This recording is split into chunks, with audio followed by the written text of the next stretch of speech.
If anybody has any prayer requests, put it in the comment section and I'll pray over it. This message is part 6 on Moses leads Israel out of Egypt. In case you missed it, I'll put part 1 through 5 in the description. Exodus 8. Starting at verse 1.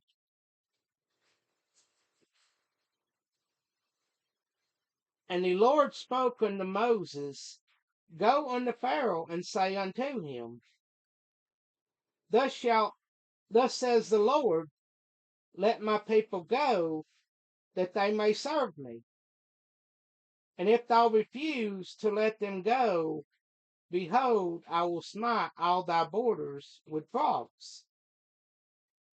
And the rivers shall bring forth frogs abundantly, which shall go up and come into thine house, and into thy bedchambers, and upon thy bed, and into the house of thy servants, and upon thy people, and into thine ovens, and into thy kneading troughs.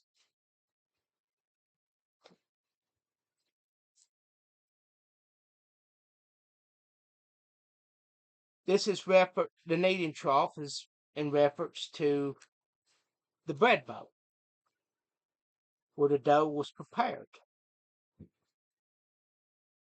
I always thought these frogs were just an annoyance. But this wasn't just an irritation.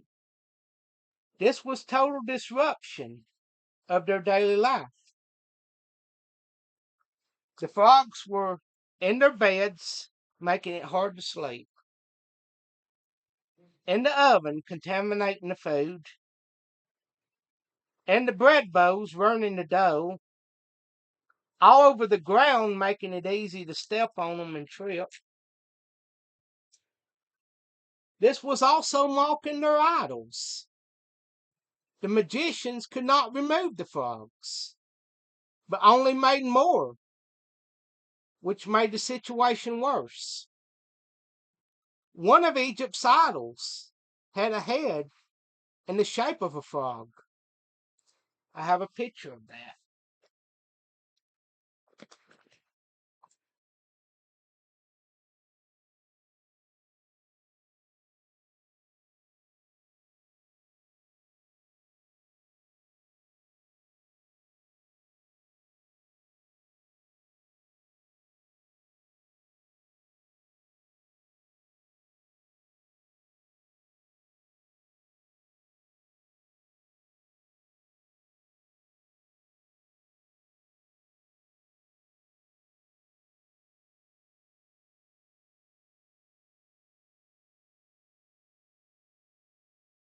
Verse 4.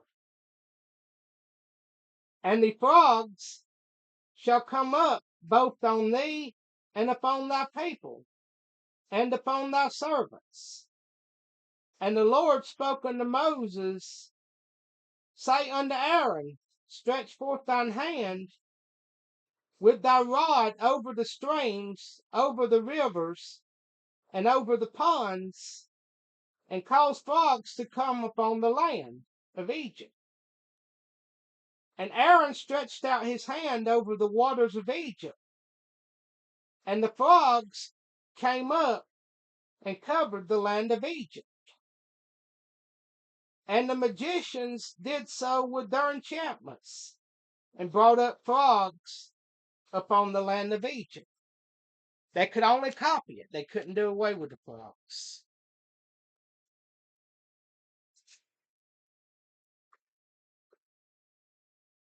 Which made the situation worse. Verse 8. Then Pharaoh called for Moses and Aaron and said, Entreat the Lord that he may take away the frogs from me and from my people, and I will let the people go, that they may do sacrifice unto the Lord. And Moses said unto Pharaoh, Glory over me, when shall I entreat for thee, and for thy servants, and for thy people, to destroy the frogs from thee and thy house, that they may remain in the river only. English Standard Version says,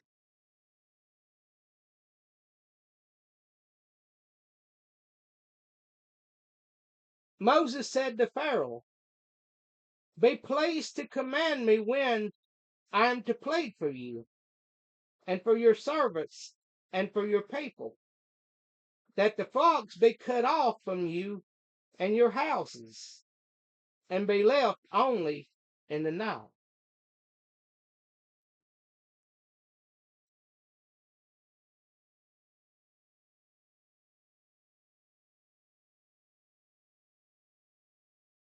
Verse 10, and he said, tomorrow. And he said, be it according to thy word, that thou mayest know that there is none like unto the Lord our God. And the frogs shall depart from thee, and from thy houses, and from thy servants, and from thy people. They shall remain in the river only. And Moses and Aaron went out from Pharaoh, and Moses cried unto the Lord because of the frogs which he had brought against Pharaoh.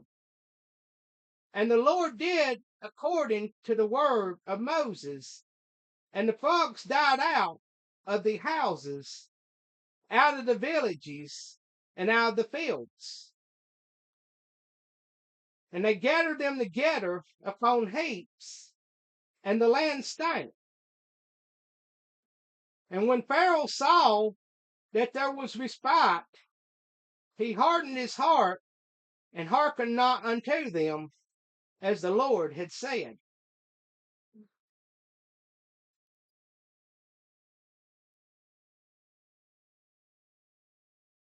New American Standard Bible says,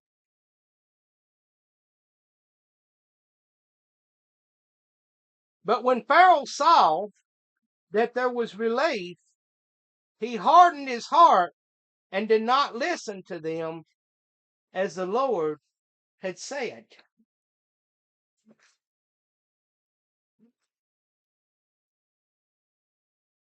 Here Pharaoh shows a pattern.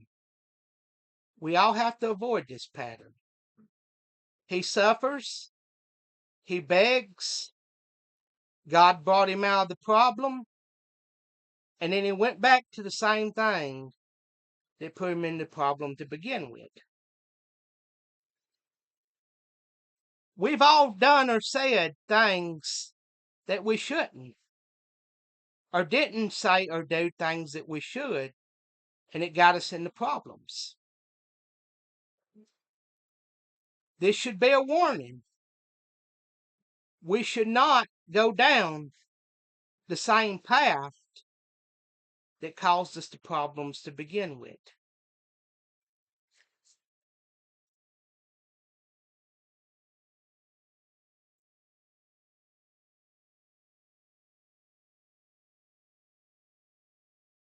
Verse 16, and the Lord said unto Moses, say unto Aaron, stretch out thy rod, and smite the dust of the land, that it may become lice throughout all of the land of Egypt. And they did so, for Aaron stretched out his hand with his rod, and smote the dust of the earth.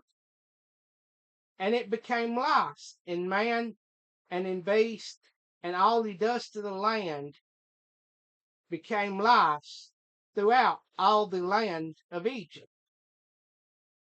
And the magicians did so with their enchantments to bring forth lice, and they could not. So there were lice upon man and upon beast.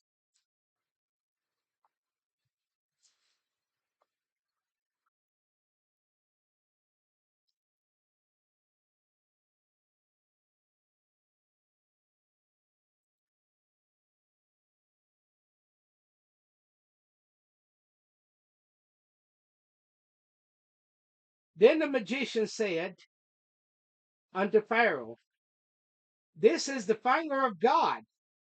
And Pharaoh's heart was hardened, and he hearkened not unto them, as the Lord had said. Here the magicians finally say, This is the finger of God. This is huge. Up to this point, they tried to imitate Moses. Moses threw down his rod. It became a snake. The magicians threw down their rods, and they became snakes. Moses' snake ate their snakes. Moses struck the water, and it turned to blood. The magicians turned a bowl of water into blood. They could not reverse it. They only made it worse. God brought frogs. Magicians brought more frogs, but they could not remove them. After this, they could not copy anything else. Egypt was also plagued with flies, death of the livestock, boils on their skin, hail mixed with fire, locusts eating their crops, darkness over the land. I also want to point out that some of these same plagues are in Revelations, such as water turning to blood, darkness, hail mixed with fire, swords, and locusts. Have a Jesus-filled week. If it be the good Lord's will, I'll be back on here Saturday evening.